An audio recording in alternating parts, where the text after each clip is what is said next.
गोकर्णोपाख्यान। कथा तो गोकर्ण जी की है। लोग कह देते हैं महाराज जी वही कथा है ना धुंधकारी वाली। धुंधकारी से परिचित रहते हैं लोग। जैसे गांव में छोटी कथाएं होती है ना सत्यनारायण की, तो लोग साधु वैश्य को जाने न जाने, लकड़हारा को जाने न जाने, लेकिन लीलावती और कलावती को सब जानते हैं। महाराज जी वही कथा है ना लीलावती और कलावती वाली। ऐसे ही कहते हैं ये वही कथा है ना धुंधकारी वाली। कथा तो गोकर्ण जी की है। आहा। तुंगभद्रा तटे पूर्वम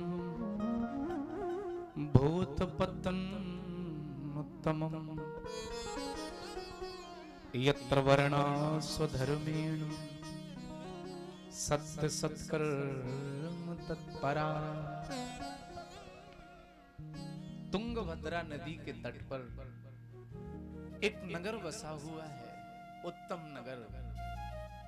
उत्तम नगर, अपने अपने वर्ण अपने अपने धर्म के अनुसार सब लोग रहते हैं। उसी गांव में उसी नगर में एक पंडित जी रहते हैं, नाम है जिनका आत्मदेव। एक कथा बड़ी प्यारी है। ये कथा कोई पंडित जी की नहीं है, किसी धुंधकारी और गोकर्ण की भी नहीं है। ठीक है, पुराण में तो ये सब पात्रों के नाम लिखे हैं, लेकिन ये सब पात्र इसी शरीर के अंदर हैं। पहले कथा सुनो और फिर पूरी कथा आपके शरीर पर उतार करके और अध्यात्म उसका बताऊंगा मैं, जो आपको सीखना है। कथा तो पहले से ही सीखे सिखाए हो, सुने सुनाए हो। नया क्या हम दे रहे हैं यहाँ बैठ करके? तो संभवतः कई लोगों को नया कुछ मिलेगा। तो सुनिए पहले कथा। जैसे हम और आप सब पढ़ते थे ना पहले, तो पहले तो वो पाठ होता था, लेसन। फिर पढ़ते थे, जब पूरा पढ़ लेते थे तो पाठ के बाद में एक लाइन लिखी होती थी, हमने क्या सीखा, सारांश। पूरा पाठ का सारांश क्या है, तो उसे पूरे पाठ की महाराज जो एक्सट्रैक्ट होता था, रस होता है, वो पता चल जाता है। तो तुंगभद्रा नदी के तट पर एक नगर उत्तम, उस पे आत्मदेव पंडित जी बैठ रहते हैं। एक पत्नी है, नाम है जिसका धुंधुली। धुंधो अज्ञाने कलहे चलयाती यासा धुंधुली। धुंधली कौन है? जो अज्ञान में रहने वाली है, जो कलह में रहने वाली है, जिसको कलह बहुत पसंद है। पंडित जी तो बड़े ज्ञानी हैं, इनके लिए तो भागवत में लिखा है, श्रोतस्मार्तेषु निष्णातो द्वितीय इव भास्करः सर्व वेद विशारदः। सभी वेदों के विशारद हैं, बड़े जानकार हैं पंडित जी। पंडित जी का सम्मान भी है चारों तरफ, और सब लोग प्रायः सम्मान करते हैं पंडित जी का, लेकिन पत्नी नहीं करती महाराज। अच्छा, कई लोगों के साथ में यही समस्या है। गांव वाले लोग तो महाराज फूल बिछाए रहते हैं, पत्नी कहती ठीक है हम जानते हैं तुमको। स्थिति ऐसी है। तो पत्नी पंडित जी का कई बार कहना नहीं मानती। कह दिया कि आज अरहर की दाल बना दो देवी, तो फिर मजाल है जो दाल बन जाए, फिर तो आलू ही बनेंगे। कभी कहना नहीं मानो पंडित जी का। अच्छा, पंडित जी जब तक रहते तो शांत रहती, और जैसे ही कथा करने जाते पंडित जी तो अकेला समझ के पूरे मोहल्ले से लड़ाई करती। कलह प्रिया थी, भागवत में वर्णन। तो नाम था जिसका धुंधली, जो अज्ञान में रहने वाली है। समय बीता, पंडित जी के जीवन में सम्मान है, यश है, वैभव है, धन है, गांव के लोग सम्मान करते हैं, लेकिन बस कमी एक है कि कोई बेटा या बेटी नहीं है।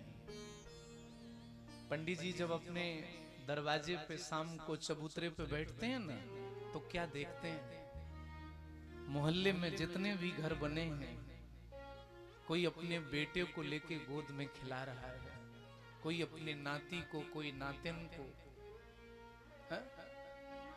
छोटे छोटे बच्चों से सब लाड़ लड़ा रहे हैं। और पंडित जी जब ये देखते तो रोना आ जाता है।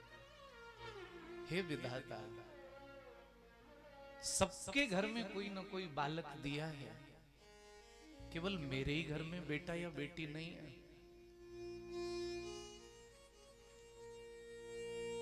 केवल मेरे ही घर में बेटा या बेटी नहीं है।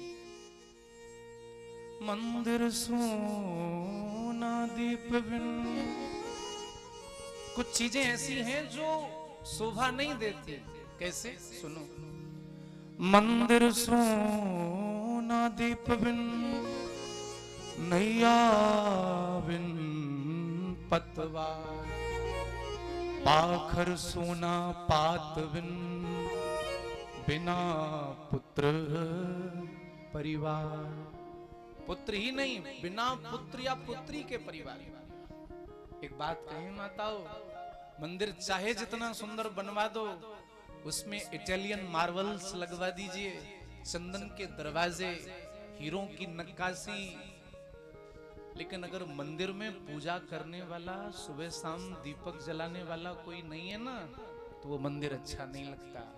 मंदिर सोना दीप बिन, नैया बिन पतवार।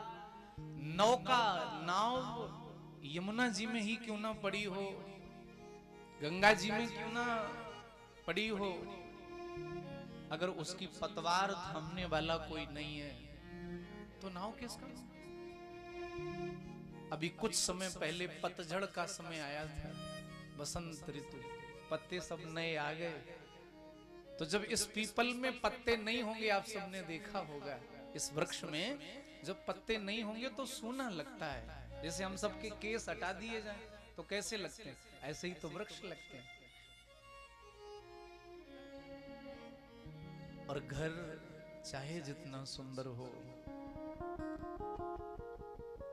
कितना भी काम करके आओ खेती का, और शाम को नाती नातिन गोद में ले लो तो ऐसा लगता है सारी थकान हट गई। हा? बेटे को बेटी को गोद में ले लो, ऐसा लगता है कि चार्ज हो गए कल के लिए फिर से हम।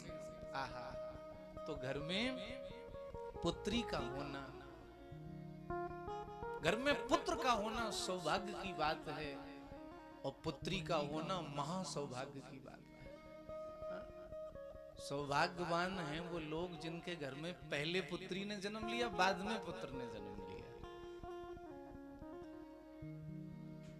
तो आत्मदेव पंडित जी के जीवन में कोई बेटा या बेटी नहीं है। कई बार दूसरे का सुख देख करके हम दुखी हो जाते हैं। कई बार होता है ऐसा, दूसरे को अच्छा देखें, दूसरे के जीवन में सुख देखें, तो हमें अपना सुख सुख नहीं लगता, कष्ट लगने लगता है। पंडित जी ने जब औरों को गोद में खिलाते हुए बालकों को देखा तो भूल गए सम्मान, भूल गए संपत्ति, भूल गए अच्छा घर द्वार, और चिंता इस बात की है कि मेरे कोई बेटा बेटी नहीं है। और एक दिन तो चिंता इतनी बढ़ी, बोले अब इस संसार में हमें जीना नहीं है, जाएंगे हम आत्महत्या कर लेंगे, आत्महत्या कर लेंगे, नहीं रहेंगे। दूसरे का सुख देखा तो मरने का सोच लिया। अरे ये क्यों नहीं सोच सकते थे, चलो मेरे घर में भगवान ने कोई बेटा बेटी नहीं दी, तो ये जो गोपाल जी हैं यही हमारे लाला हैं, जो हमारी किशोरी राधा रानी है यही हमारी लाली हैं, ऐसा भी तो सोच सकते थे, लेकिन नहीं। निर्धन कहे धनवान सुखी, धनवान कहे सुख राजा कुंवारी, राजा कहे चक्रवर्ती सुखी, चक्रवर्ती कहे सुख इंद्र को भारी, इंद्र कहे सुख चतुरानन को, चतुरानन यानी ब्रह्मा, इंद्र कहे सुख चतुरानन को, ब्रह्मा कहे सुख विष्णु को भारी, पर तुलसीदास विचार कहे भजन बिना सब दुनिया दुखारी। यहां लगता है कि हमसे ज्यादा तुम सुखी हो, लेकिन अगर अंदर टटोल के देखोगे तो हर किसी के जीवन में कोई ना कोई कष्ट है।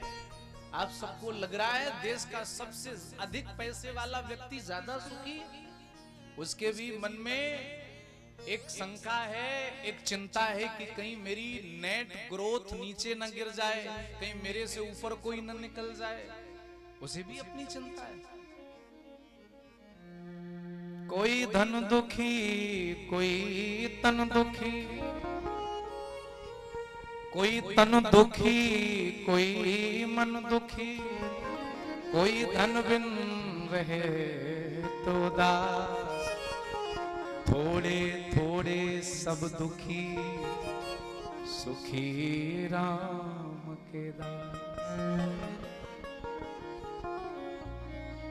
सुखी तो केवल भजन करने वाले देखे गए। और सुनो, सबसे अधिक सुखी वो हैं जो राम की इच्छा में अपनी इच्छा मिला देते हैं। जय विद होए नाथ हित मोरा, करो सुवेग दास में तोरा। बस दैट्स इट। आपके बहुत सारे काम आसान हो जाएंगे। केवल अपनी हैबिट को ऐसा बना लीजिए, आदत को ऐसा बना लीजिए।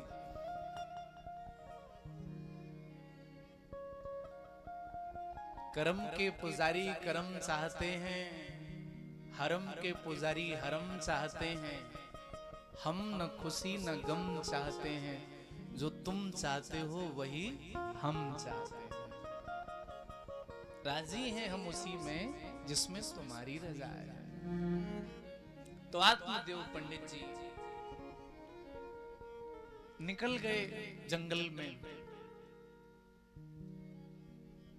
देवयोग ऐसा था, सोचा कि मरने आए हैं, प्यास बड़ी जोर की लग रही है। केवल विधि का विधान है, समझना। प्यास बड़ी जोर की लग रही है, सोचा सरोवर में डूब के मरेंगे, चलो पहले जल पी लेते हैं। अब एक बात समझिएगा, जब मर नहीं था तो जरूरत क्या थी जल पीने, प्यासे ही मर जाते। एक व्यक्ति, कई बार मैं विनोद में कहता हूं, एक व्यक्ति गया आत्महत्या करने के लिए, तो साथ में रोटी ले गया रख के। तो किसी ने पूछा कहां जा रहे हो? बोले आत्महत्या करने जा रहे हैं। तो बोले ये रोटी किस लिए? बोले रोटी इसलिए ले जा रहे हैं, ट्रेन से कटूंगा, भारतीय रेल है, लेट हो गई तो भूखा थोड़ी मरूंगा, खा के मरूंगा। भारतीय रेल है, लेट हो सकती है। ये विनोद की बात को छोड़िए, एक बात समझिए आप। यहाँ आत्मदेव आत्महत्या करने आए हैं, मरने आए हैं। एक बात कहें माताओं, जैसा कि आप जानते हैं दुनिया में हर व्यक्ति के जीवन में सुख है, दुख है। जीवन में जब कठिन परिस्थिति आवे, दुख की घड़ी आवे, उस समय सुसाइड अटेम्प्ट नहीं करना चाहिए, यानी आत्महत्या जैसा कदम नहीं उठाना चाहिए। कई बार गलती कर देते हैं हल्के दिल वाले लोग, विशेषता माताएं ये कदम जल्दी उठाती हैं, या बहनें कह लो, माताएं तो फिर भी आप सब लोग तो पहले के हो तो अंदर से गंभीर हो, हर बात को मैनेज कर लेते हो। आजकल की जो पीढ़ी है ना पढ़ी लिखी, क्या उनको पढ़ा लिखा कहें कि अनपढ़ कहें? आई एम वेल एजुकेटेड ऐसा बोलते हैं। तुम एजुकेटेड नहीं हो, तुम एक नंबर के निकम्मे हो। एक बात समझिएगा, शास्त्र कहते हैं बड़े भाग्य मानुष तन पावा। बड़ी मुश्किल से ये मनुष्य जीवन मिला है और इसको ऐसे ही गवा दोगे आत्महत्या करके? दुनिया की ऐसी कौन सी प्रॉब्लम है जिसको सॉल्व इंसान नहीं कर सकता? ऐसी कौन सी समस्या है जो हमसे हल नहीं होगी? इतना बड़ा महाराज लोहे का पिंड इंसान नहीं तो उड़ा दिया आसमान में, जिसको आप एरोप्लेन या हेलीकॉप्टर कहते हैं। बड़े बड़े कारनामे मनुष्य ने कर दिए, तो क्या छोटी सी मुसीबत से नहीं लड़ा जा सकता? और एक बात कहें,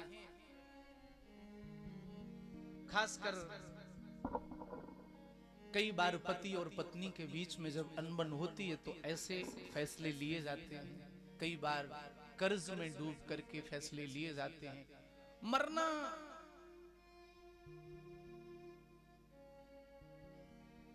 आपके लिए आसान होगा, लेकिन ये हल नहीं है, ये हल नहीं है। आत्महत्या करना बहुत बड़ा पाप है हमारे सनातन के अनुसार।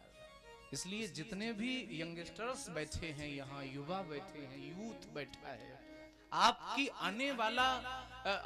आने वाली जो अभी आयु है, संभवतः आपके जीवन में ऐसा आ जाए समय, मैं तो कहता हूं कभी ऐसा समय ना आए, लेकिन फिर भी हो सकता है ये बात उस समय आपको गलत स्टेप लेने से बचा दे, गलत रास्ते पर जाने से बचा दे। इसलिए मैं कहा करता हूं भागवत युवाओं के लिए है, लेकिन दुर्भाग्य है इस समाज का कि एक एज ग्रुप अगर आप निकालो तो 40 के ऊपर वाले ज्यादा बैठे हैं। युवा सोचते हैं कि ये हमारे लिए थोड़ी ना है, ये तो बुजुर्गों के लिए है। ये हमारी मेंटेलिटी जो है ना, ये गलत है। युवाओं के लिए भागवत है। तो जीवन में कभी ऐसा दौर आए, कुछ पल के लिए उसे टाल दीजिए। मैं विश्वास के साथ में कह रहा हूं, केवल अगर आपने उस समय को, जिस समय आपके मन में आया कि अब इसमें दुख को झेल नहीं पाऊंगा, कुछ पल के लिए टाल दीजिए, इग्नोर कर दो मन में जो भी मारने के ख्यालात आ रहे हैं। आप विश्वास मानिएगा, एक दिन आप पाओगे कि आप उस मुसीबत से आगे निकल चुके हो ना, आगे निकल चुके हो।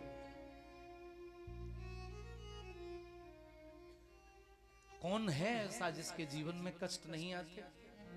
पति पत्नी आपस में ये समझें, अगर पति प्रेम मुझे करता है तो फिर कभी कभी गुस्सा भी तो कर सकता है।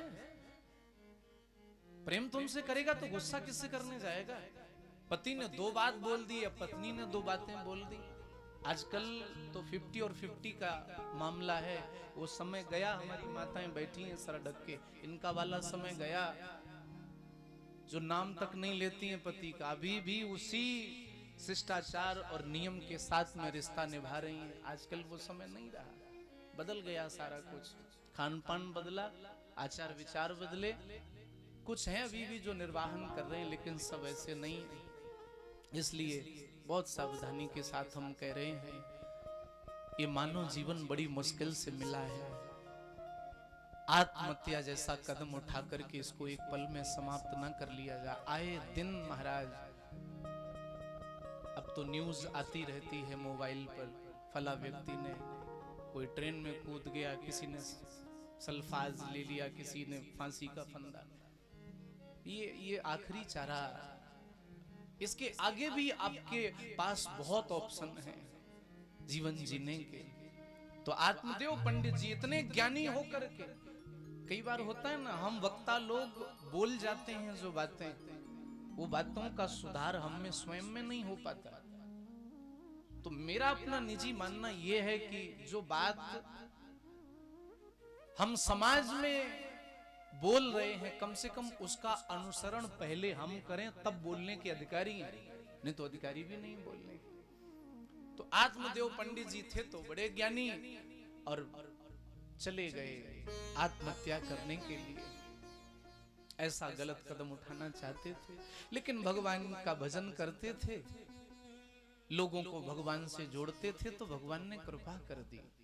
एक संत वहां आ गए, और संत ने जब पंडित जी को रोते देखा तो पूछ लिया, कथम रोदसी विप्रम त्वम काते चिंतावलीयसी।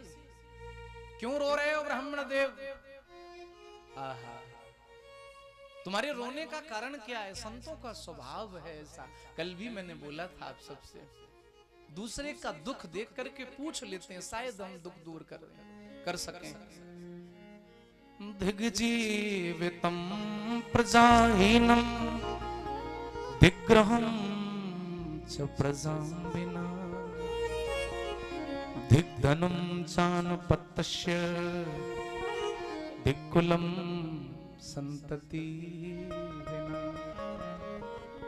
आत्मदेव पंडित जी बोले, दिग्जीवितम प्रजाहीनम, अरे ऐसे जीवन को धिक्कार है जिसके जीवन में कोई बेटा बेटी ना हो। दिक धनम, ऐसा धन बेकार है जिसको कोई खर्च करने वाला ना हो। ऐसा कुल बेकार है जिस कुल को आगे बढ़ाने वाला कोई ना हो। हे महात्मन, मेरे जीवन में कोई संतान नहीं है। महात्मा जी बोले, पंडित जी तुम पर भगवान की बड़ी विशेष कृपा है कि तुम्हें कोई संतान नहीं दी परमात्मा ने। यानी परमात्मा तुम पर प्रसन्न है, वो तुमसे अधिक से अधिक भजन कराना चाहते हैं। अगर बेटा या बेटी दे देते तो कुछ जिम्मेदारियां तुमको निभानी पड़ती। बेटे की पढ़ाई, बेटी की पढ़ाई, बेटे का विवाह, बेटी की शादी, ये सारी जिम्मेदारियों को तुमको पूरा करना पड़ता। उसके लिए धन कमाना पड़ता, उसके लिए उद्योग करने पड़ते संसार के। अरे कोई बेटा बेटी नहीं दी, निर्भय होकर के भजन करो। तुम्हें करना ही क्या है, केवल भजन करना है। और सुनो पंडित जी, सगर के 60,000 बेटे हुए, कितना सुख मिल गया। दशरथ जी के 4 पुत्र हुए, कितना सुख मिल गया पुत्रों का। पुत्र वियोग में प्राण और त्यागने पड़े। और सुनो, वसुदेव जी के यहां तो भगवान अवतार लेके आए, पुत्रों के चक्कर में जेल में डाल दिया कंस ने। इसलिए बेटा नहीं हुआ तो अच्छी बात है। अब कहां समझ में आने वाली है बात पंडित जी के। पंडित जी बोले, महात्मा जी सत्संग तुमसे बढ़िया हम करना जानते हैं। हमें सत्संग नहीं, बेटा चाहिए। और बेटा दे सकते हो तो दो, अगर नहीं दे सकते तो सुन लो। अभी तो मैं एकांत में मर रहा था, अब तुम्हारे सामने मरूंगा। और शास्त्र कहते हैं आत्महत्या करने वाले को बहुत बड़ा पाप लगता है। आत्महत्या करूंगा मैं, वो आधा पाप तुम्हें और लगेगा। बाबा जी बोले, अच्छा जमाना है, मैंने तो पूछ लिया क्या बात है, ये तो गले ही पड़ गया और कह रहा आधा पाप तुम्हें और लगेगा। तो कथा आप सब जानते हैं, संत हृदय नवनीत समाना। आहा, पिघल गया संत का हृदय। एक फल दे दिया पंडित जी को और कहा जाओ ये फल पत्नी को खिला देना। अगर नियम संयम से अच्छे विचारों के साथ में रहेगी तो श्रेष्ठ संतान की उत्पत्ति होगी, प्राप्ति होगी। पंडित जी आए घर, पत्नी को फल दिया, कहा कि देख देवी, संत का दिया हुआ ये प्रसाद है, अगर तू इसे खा लेगी तो श्रेष्ठ गुणों वाला पुत्र हमें दोनों को प्राप्त होगा।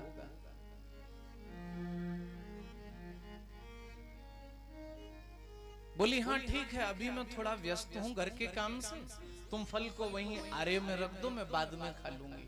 पंडित जी ने फल रख दिया। बस यही गलती कर दी पंडित जी ने, फल अपने सामने नहीं खिलाया।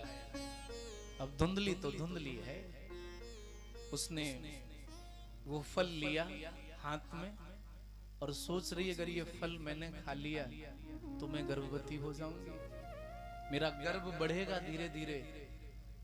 और गर्भ काल में बहुत कष्ट होता है। प्रारंभ के 3 महीने तो हर चीज से बदबू आती है, माताओं को कष्ट होता है। फिर वो प्रसव का दर्द मैं बिल्कुल नहीं सह पाऊंगी, मैं बड़ी सुकुमार हूं, ये मेरे से नहीं होगा। नहीं खाया वो फल, पड़ोसन को बुलाया। धुंधली की एक छोटी बहन है, सगी बहन, पड़ोस में उसका ब्याह हुआ। कई बार हो जाता ना, एक ही बहन, 2 बहनें एक ही गांव में ब्याह दी जाती है, ऐसे ही था। आई बहन छोटी, पूरी बात बताई तो छोटी बहन पता है क्या बोली? खावे पहने ओढ़ते ये जोगी अवधूत, अरी बहन कहूं फलन ते होत न देखे पूत। कहीं फलों से बेटे होते, कहां तू चक्कर में पड़ी? ऐसा कर ये फल गाय को खिला दे। इस समय मैं गर्भवती हूं और मुझे विश्वास है बेटा ही होगा। जैसे तेरे घर में धन की कमी नहीं, ऐसे मेरे घर में बाल बच्चों की कमी नहीं। मैं बेटा तुझे दे दूंगी, तू मुझे बदले में धन दे देना, तेरा भी काम चल जाएगा और मेरा भी काम चल जाएगा। और चुपके से आके मैं दूध पिला दिया करूंगी बच्चे को। बात पक्की हो गई, वो फल गाय को खिला दिया गया। और समय बीता, पड़ोसन को बेटा हुआ, चुपके से लाके दे दिया। और सज्जनों, आत्मदेव पंडित जी को खबर भिजवाई, कथा करने गए थे तो दौड़े दौड़े आए, बोले बेटा हो गया, बेटा हो गया। गोद में लिया उस बेटे को। देखो, विधि के विधान को टाल नहीं पाए। बेटा नहीं होना था तो नहीं हुआ, बेटा है तो पड़ोसन का, इनका नहीं है। इसलिए एक बात मैं यहां पर कहूंगा, ऑनेस्टी से, ईमानदारी से हम मेहनत करें। जो कार्य हमारा है, विद्यार्थी जीवन में ईमानदारी से पढ़ाई करें, व्यवसायिक जीवन में ईमानदारी से व्यवसाय को किया जाए, अनुभव के साथ खेती का काम ईमानदारी से किया जाए। हम मेहनत में पीछे ना हटें। इतना हम सबके हाथ में है, लेकिन उसका फल तो भगवान के हाथ में है। ईमानदारी से लक्ष्य को, अपने टारगेट को पाने का, अचीव करने का प्रयास किया जाए। लेकिन मेहनत करने के बाद ईमानदारी के साथ भी अगर हमें लक्ष्य नहीं मिल रहा तो बस यही समझ लेना चाहिए कि अब लक्ष्य ना मिलने में ही भलाई है, फिर परमात्मा पे छोड़ देना चाहिए। पंडित जी ने प्रयास किए थे ना पुत्र होने के, जब नहीं हुआ था तो छोड़ देते भगवान पे। इधर उधर भटके तो बाद में इसी बेटे की वजह से घर छोड़ना पड़ेगा। अभी आ रही कथा, घर छोड़ के जाना पड़ेगा। विधि के विधान को जिसने भी मिटाने का या बदलने का प्रयास किया है, बदले में कष्ट ही पाया है सज्जन, कष्ट ही पाया है।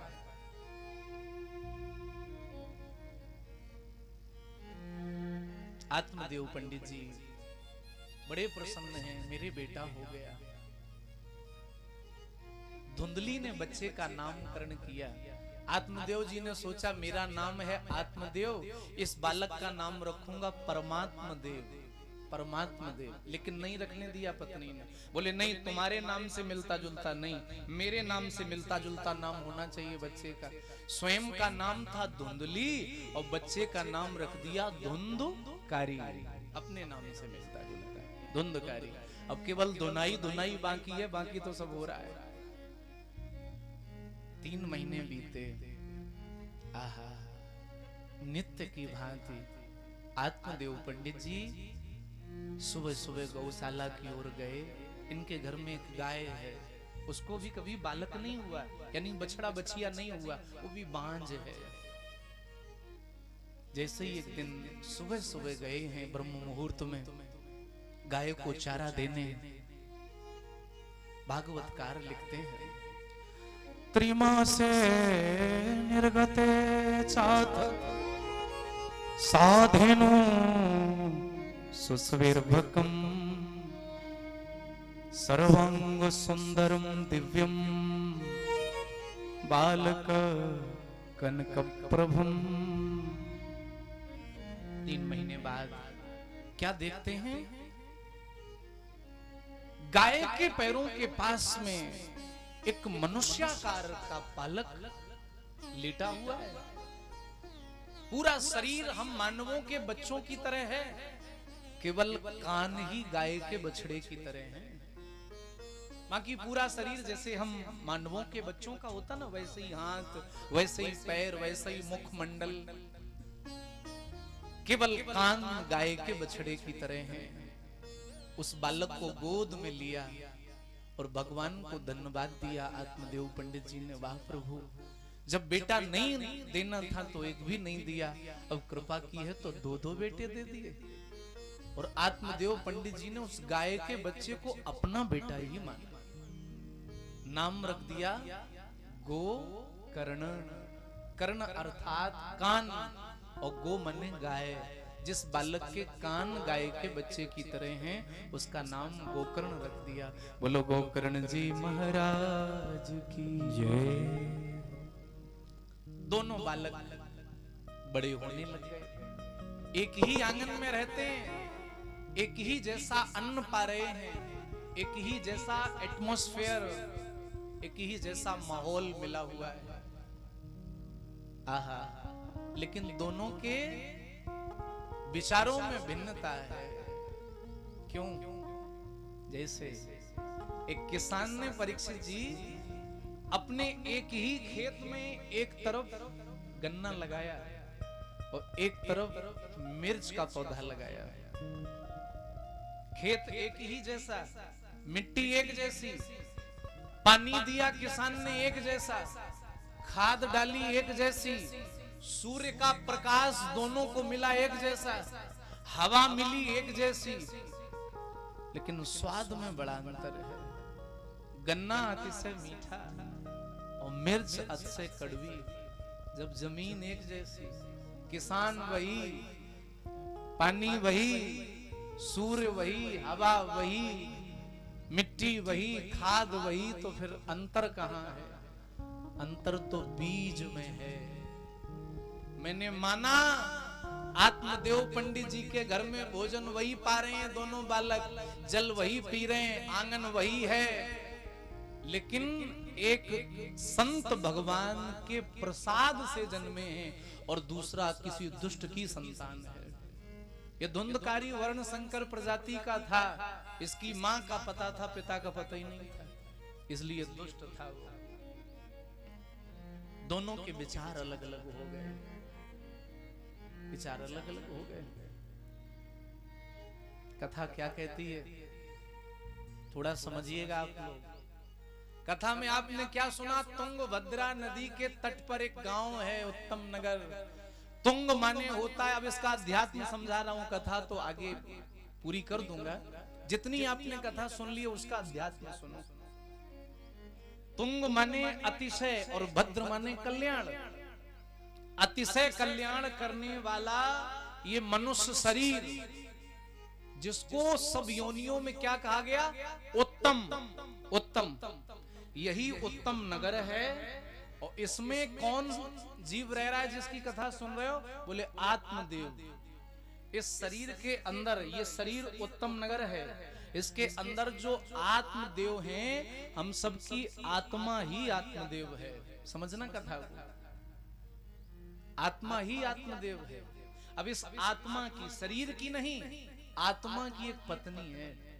शरीर की पत्नी तो एक से अधिक भी हो सकती है, आत्मा की एक पत्नी है धुंधली। धुंधली माने हम सबकी बुद्धि, बुद्धि ही आत्मा की पत्नी है। कोई बेटा नहीं हुआ। क्यों नहीं हुआ? क्योंकि बुद्धि ने और आत्मा ने सत्संग नहीं किया। समझना जरा। अच्छा, इनको पंडित जी को कब बेटा हुआ? बोले जब वो संत के पास गए और फल ले आए, तो बोले वो फल अगर पत्नी खा लेती तो पत्नी को होता, खिलाया गाय को। अब हम सब गलती क्या करते हैं? जब तक हम सबकी बुद्धि और आत्मा सत्संग नहीं करती, तब तक विवेक रूपी पुत्र पैदा नहीं होता। अब विवेक क्या है? इसी शरीर के अंदर है सारी चीजें। विवेक क्या है? विवेक समझना, जैसे किसी के खेत में गन्ने लगे हैं, केवल उदाहरण ले रहा हूं, गन्ने लगे हैं और आपका मन हुआ कि गन्ना खाएं हम, लेकिन मांगना चाहते नहीं, तो सोचा ऐसे ही तोड़ लें। जैसे ही बढ़ोगे ना खेत की तरफ, तो अंदर है कोई जो रोकता है कि अगर किसान ने देख लिया तो बदनामी हो जाएगी। किसने रोका? अंदर से विवेक ने रोका। कोई भी गलत काम करने से पहले अंदर से कोई रोकता है। सबने महसूस किया होगा अपने जीवन में। शराब पीने वाला व्यक्ति हर पैक में यही कहता, आज पी लें, कल से नहीं पिएंगे। उसको उसका विवेक रोकता है, लेकिन नहीं मानता वो बात, उसकी नहीं मानता। वो विवेक है अंदर से जो रोकता है गलत काम करने के लिए। इसलिए संत विद्वान कहते हैं, हम सबके अंदर जो विवेक है उससे सस्ता और उससे अच्छा आपका कोई गुरु नहीं है महाराज। अगर आपने अपने विवेक की बात को मानना प्रारंभ कर दिया, तो विवेक आपका बहुत बढ़िया गुरु हो सकता है। विवेक बढ़ेगा स्वाध्याय से, विवेक बढ़ता है कथा सुनने से, विवेक बढ़ता है माता पिता की सेवा करने से, विवेक बढ़ता है साधु संतों की सेवा करने से, विवेक बढ़ता है भजन करने से। तो विवेक ही सत्संग से मिलने वाला फल है। अब आत्मदेव पंडित जी गए संत के पास, आप लोग भी आए हो कथा में, ये सत्संग है और सत्संग से फल जो मिला वो तुमने बुद्धि को नहीं खिलाया। जो गलती पंडित जी ने करी वही गलती हम और आप करते हैं, इसलिए विवेक रूपी पुत्र पैदा नहीं हो रहा।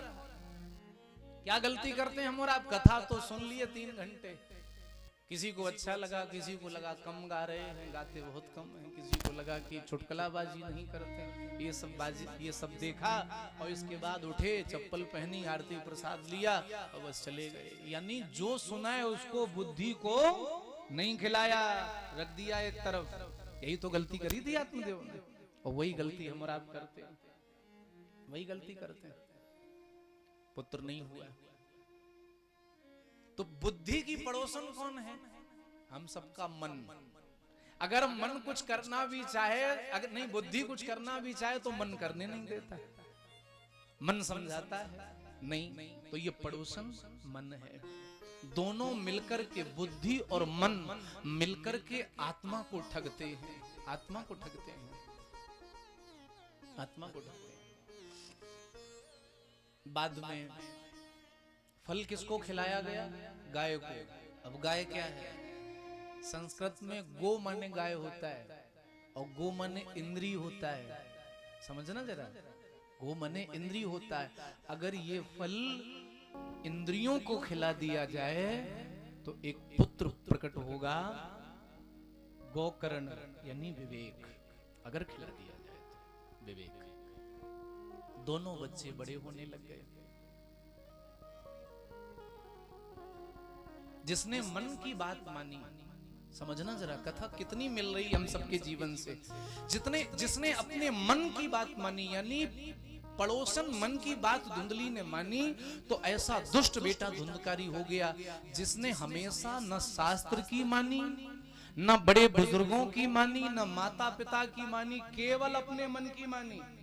जो हमारा मन कहता हम वो करेंगे, धर्म से हमें कोई लेना देना नहीं है, न्याय से हमें लेना देना नहीं है, अच्छाई बुराई से लेना देना नहीं है। जो मेरा मन करेगा हम वो करेंगे, जो मेरा मन कहेगा वो हम करेंगे। जिस व्यक्ति ने ये ठान लिया कि जो उल्टा सीधा मेरा मन कहेगा हम वो करेंगे, समझ लेना जीते जी उसका जीवन नरक ही बन जाएगा। उस पर 5 वैश्याएं धावा डालती हैं, शब्द, स्पर्श, रूप, रस और गंध। यानी मन का बेटा था ये धुंधकारी, तो इसने अपने जीवन में जुआ खेलना प्रारंभ कर दिया, शराब पीना प्रारंभ कर दिया, वैश्याओं के घर जाने लगा, माता पिता को सताने लगा। और महाराज पूरे गांव में जिन पंडित जी के पैर पड़ते थे लोग, आज उसी गांव के लोग पंडित जी की थू थू करने लग गए। किसके वजह से? एक बेटे की वजह से। और जब बेटा बीमारगी हो गया, उल्टा चलने लगा, तो पंडित जी रोने लग गए। जितना धन था, जरा कान खोल के सुन लो 50 साल के ऊपर वालों, जितना भी धन था पंडित जी का, सारा धन जुआ में बर्बाद कर दिया धुंधकारी ने, वैश्याओं को लुटा दिया और शराब पी डाली। इसलिए बड़े बुजुर्ग एक बात कहते हैं, पूत कपूत तो क्यों धन संचय, और पूत सपूत तो क्यों धन संचय। अगर बेटा कपूत निकल गया तो करोड़ों की संपत्ति देकर के चले जाना, एक दिन सब मिट्टी में मिला देगा। और अगर बेटा सपूत निकल गया तो एक फूटी कौड़ी मत देकर के जाना, केवल आप उसे अच्छे संस्कार और शिष्टाचार सदाचार सिखा देना, संपत्ति मत देना। एक दिन आपके द्वारा सिखाए हुए शिष्टाचार सदाचार संस्कार पर चल करके आपका ही बेटा अपना भी नाम चलाएगा और आपका भी नाम चलाएगा, विशाल संपत्ति का मालिक बनेगा। केवल संस्कार दे देना। आपने अपने बच्चों को संस्कार न दिए, घर दिया, द्वार दिया, व्यवहार दिया, व्यापार दिया, कार दी, संस्कार न दिए तो घर द्वार व्यापार व्यवहार कार ये सब बेकार। और अगर संस्कार दे दिए तो चाहे घर दो न दो, एक दिन वो घर बना लेगा, वो घर बना लेगा। केवल संस्कार दीजिएगा। धन दे सकते हो तो अच्छी बात।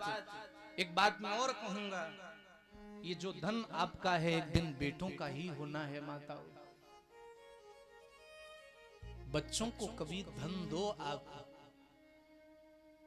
तो उसे बता दो कि बेटा ये बड़ी मेहनत से आता है। फिजूल खर्ची करने की अगर शुरुआत से आदत पड़ गई ना तो बच्चे बिगड़ जाएंगे। आप सबको हम कोड कर रहे हैं कि माताओं ध्यान देना। क्यों कह रहे हैं? क्योंकि आप ही पहली गुरु हैं अपने बच्चे की। माँ चाहे तो अपने बेटे को श्रवण कुमार बना दे, हरिश्चंद्र बना दे, भगत सिंह बना दे, और माँ चाहे तो अपने बच्चे को अंगुली मार डाकू बना दे। बच्चों को माँ पहले केवल स्तनपान नहीं कराती थी, स्तनपान के साथ साथ संस्कार का भी पान कराती थी, तो बच्चे अच्छे जन्म लेते थे। अब आजकल तो वो रील्स देख देख करके तो दूध पिलाया जाता है बच्चों को। रील्स देख देख के तो 9 महीने गुजारे जाते हैं गर्भकाल का। तो वैसे ही रील ही देखते हुए बच्चे पैदा होंगे। ऐसा लौटता है बच्चा अगर मोबाइल ना दो तो। माताएं भी सोचते हैं चलो हमारा काम आसान हो जाएगा, कौन बार बार इसको चुप कराए, लो मोबाइल देख लो बस, ठीक वो भी लग गया उसी में।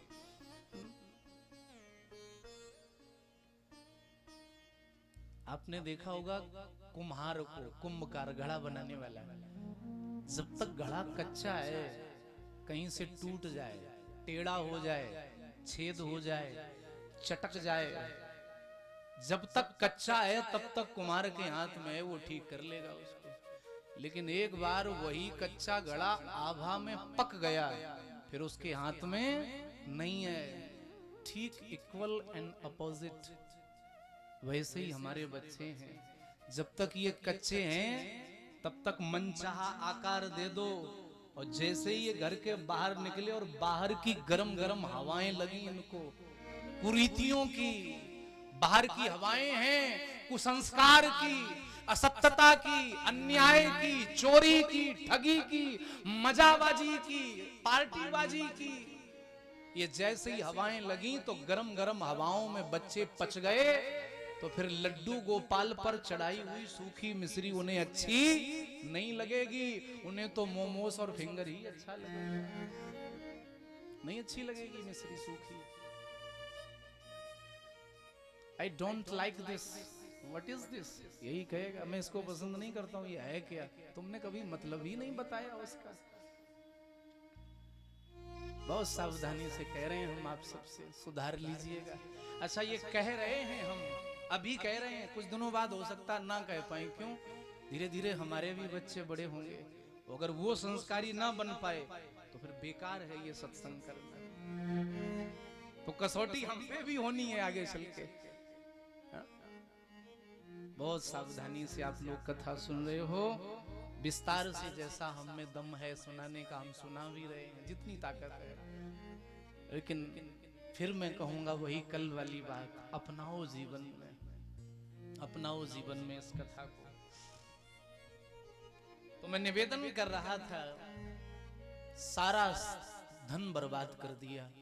आज एक बाप अपने दूसरे बेटे के सामने रोने लगा। जब धुंधकारी ने पिता को गालियां दी कि हमें धन ला कर के दो, पैसा नहीं है तो बाप क्या करे। और जैसे ही बेटे ने गालियां दी, एक दिन तो मारने दौड़ा, और जैसे ही बेटा मारने दौड़ा तो बाप के नेत्रों से अश्रुपात होने लगे। गोकर्ण जी के पास में पहुंच गए आत्मदेव पंडित जी और हाथ जोड़ गए, बेटा मेरा जीवन बिगड़ रहा है, ये मेरा बालक धुंधकारी हमें गालियां देता है। एक बात मैं और कहूंगा, सब बड़े बुजुर्ग बैठे हैं यहाँ, इंसान अपने जीवन में बड़ी से बड़ी मुसीबतों से लड़ लेता है। ध्यान से सुनना आप लोग, बड़ी से बड़ी मुसीबतों से इंसान पार निकल जाता है।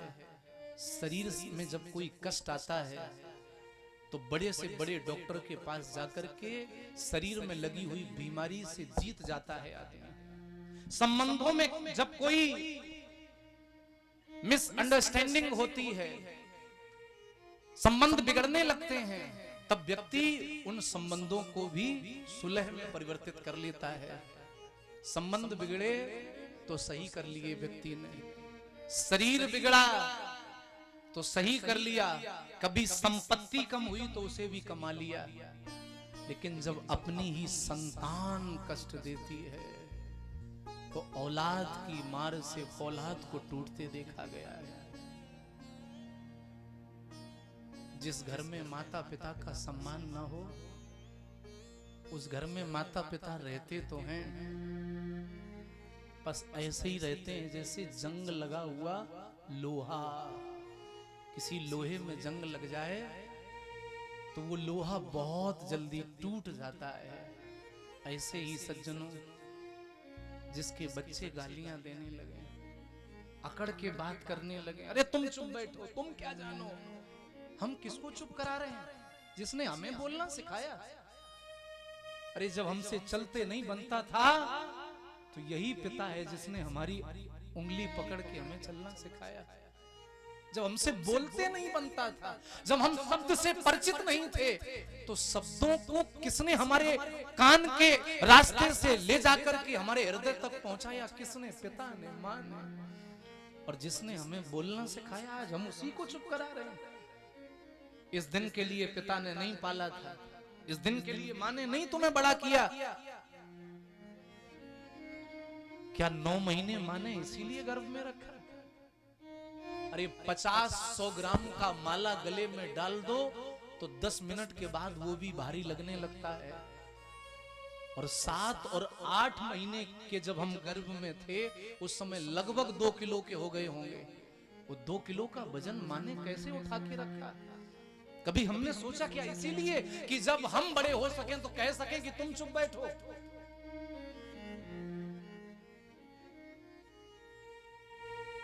माता पिता हैं तब तक इज्जत कर लो, जिस दिन माता पिता नहीं रहेंगे उस दिन माँ बाप की वैल्यू समझ में आएगी, और फिर तुम्हारे पास पछताने के सिवाय बचेगा कुछ नहीं, कुछ नहीं बचेगा। जिनके नहीं है उनसे पूछो,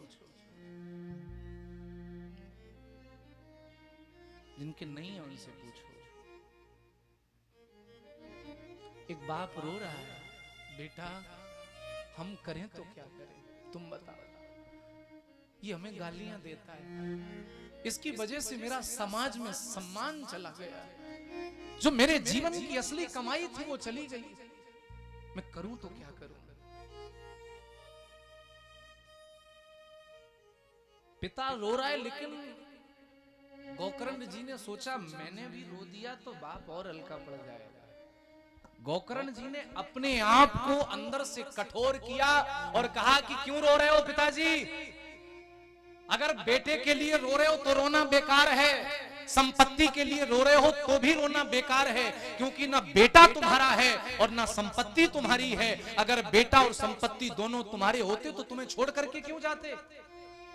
पिताजी यहाँ कोई किसी का नहीं है, केवल और केवल अपने मतलब से एक दूसरे से जुड़े हैं। जिस दिन स्वार्थ और मतलब पूरा हुआ, लोग कब का तुम्हें छोड़ करके यहाँ से चले जाएंगे। इसलिए बहुत गई थोड़ी रही अब तो मूर्ख चेत, और काल चिड़ैया खात है निस्दिन आयु खेत। ये आयु रूपी खेत, ये काल रूपी चिड़िया खाए जा रही है। पिताजी जाओ जाकर के भजन करो। देहे अस्तिमान सुरधरे अभिमतिम त्यजत्तुम जाया सुता दिशदा ममताम विमुच्य पश्चानिशम जगदिदम क्षणभंगनिष्ठ। जाओ पिताजी, जाकर के भगवान का भजन करो। देहे अस्तिमान सुरधरे, किससे ममता पाल के बैठे हो? इस शरीर से। इस शरीर में क्या है? देहे अस्थि यानी हड्डियां हैं, मांस है, मज्जा है, रुधिर है, कप है, बात है, पित्त है। ये शरीर गंदगी का भांड है, उससे इतनी ममता करके बैठे हो। गंदगी के सिवाय है क्या? सुबह सुबह ब्रश करो तो गंदगी निकलती है मुंह से, नाक जुकाम हो जाए नासिका से गंदगी निकलती है, कान में बट डाल करके साफ करो गंदगी आती है बाहर, कहीं से कट जाओ छिल जाओ पक जाए तो मवाद निकलता है, गंदगी है, मलमूत्र गंदगी है। इससे इतना मोह कर रहे हो, जाओ जाकर के भगवान का भजन करो। धर्मम भजस सततम, सतत भगवान का भजन करो। त्यज लोक धर्मान, ये संसार का लौकिक धर्म त्याग करके परमात्मा का धर्म अपनाइए और सेवा कथा रस्म हो नितराम पिबत्वम। हे पिताजी नित्य भगवान का भजन करो, तभी पार लगोगे, नहीं तो पिताजी पुनरपि जन्मम पुनरपि मरणम पुनरपि जननी जठरे सहनम, बार बार जन्म बार बार मृत्यु। जाओ भगवान का भजन करो।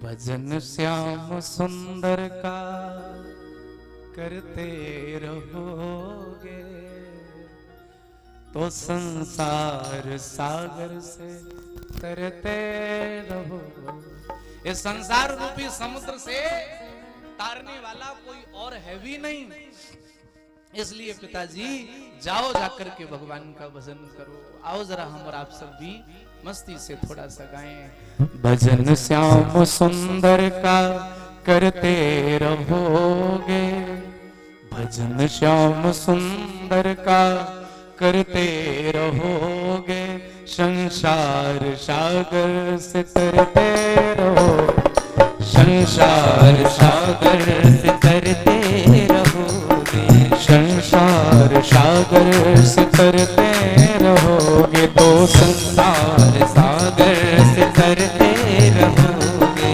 भजन श्याम सुंदर का, भजन श्याम सुंदर का करते रहोगे, भजन श्याम सुंदर का करते रहोगे, संसार सागर से तरते रहोगे, संसार सागर से तरते रहोगे। ऐसा नहीं पीछे वाले भक्त ताली बजाते हुए जाओ।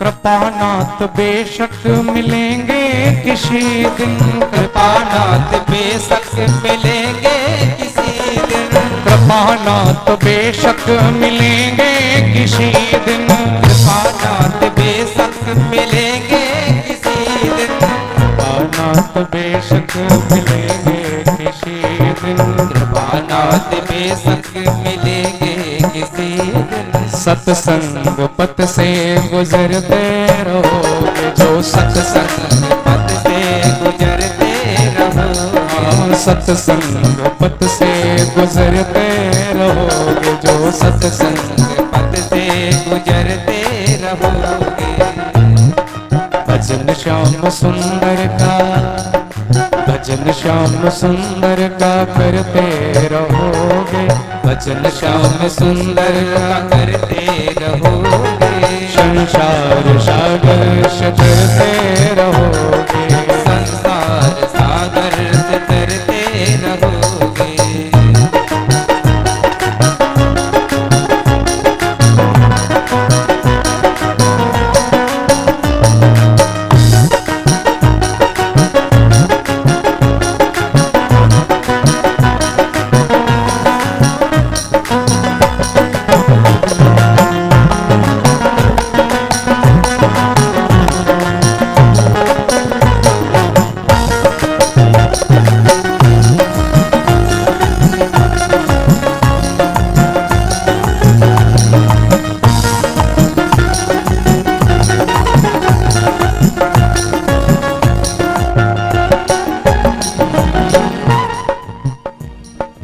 बसेंगे हृदय में कन्हैया तुम्हारे, बसेंगे हृदय में कन्हैया तुम्हारे, बसेंगे हृदय में प्रभु जी तुम्हारे, बसेंगे हृदय में प्रभु जी तुम्हारे, बसेंगे हृदय में कन्हैया तुम्हारे, बसेंगे हृदय में कन्हैया तुम्हारे।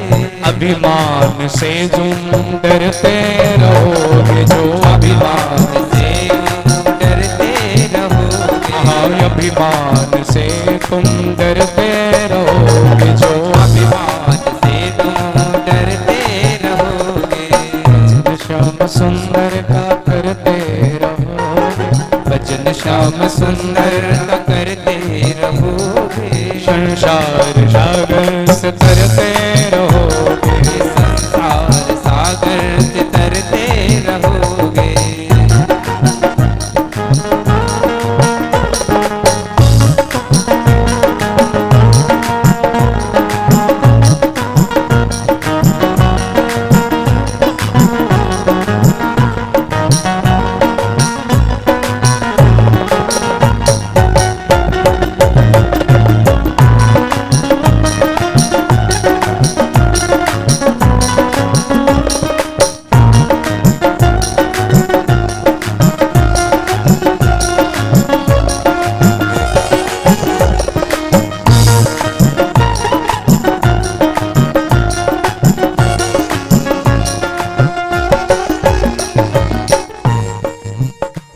न होगा कभी खेद मन में तुम्हारे, होगा कभी खेद मन में तुम्हारे, न होगा कभी खेद मन में तुम्हारे, न होगा कभी खेद मन में तुम्हारे, न होगा कभी खेद मन में तुम्हारे, होगा कभी खेद मन में तुम्हारे। पापों को करने से बचते रहोगे जो, पापों को करने से बचते रहोगे, पापों को करने से बचते रहोगे जो, पापों को करने से बचते रहोगे।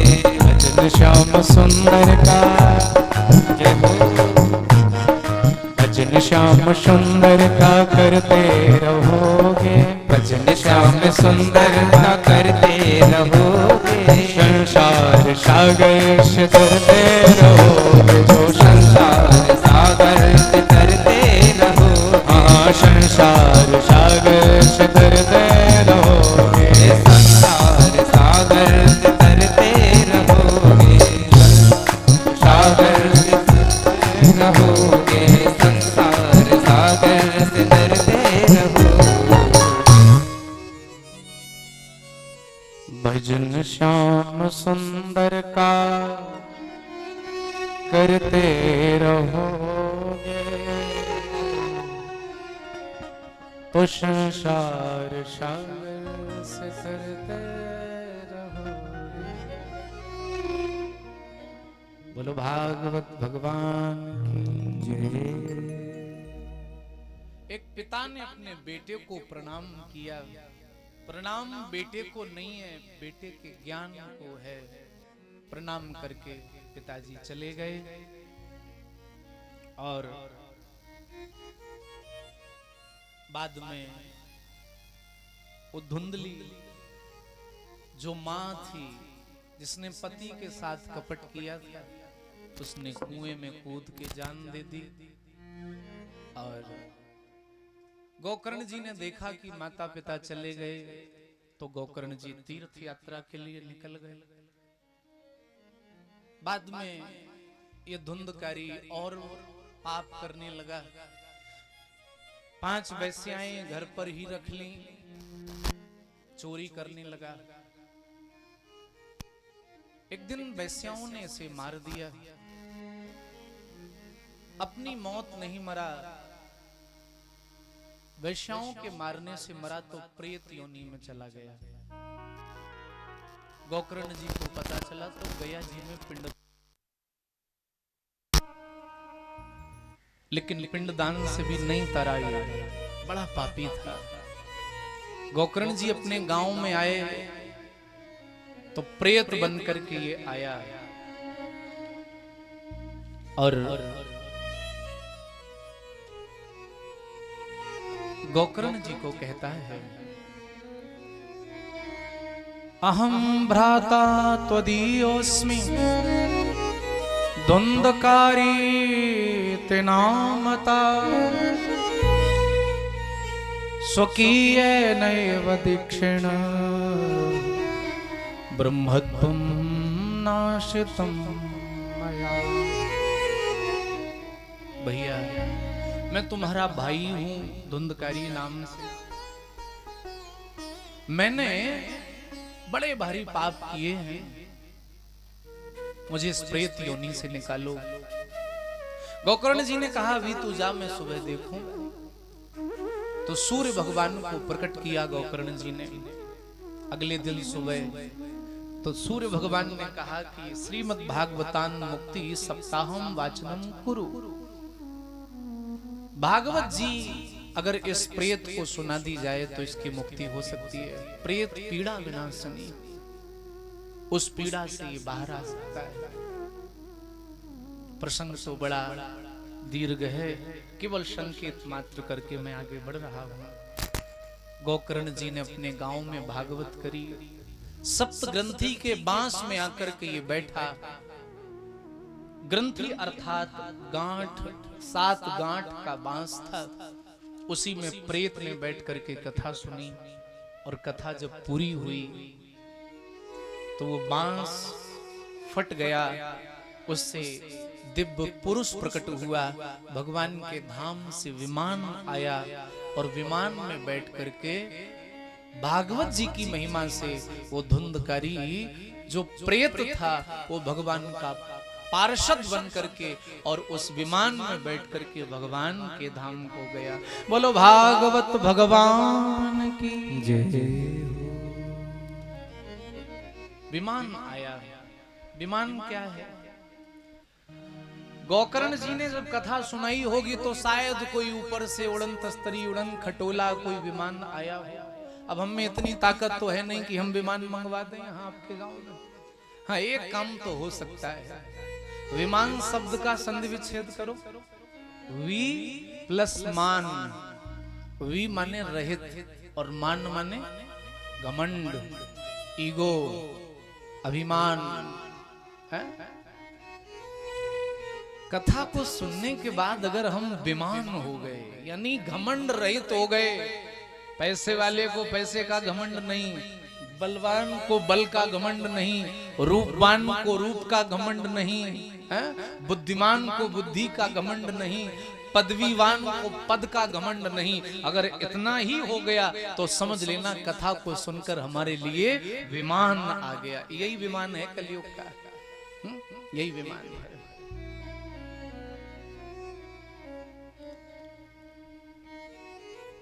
तो ये भागवत जी की कथा को सुन करके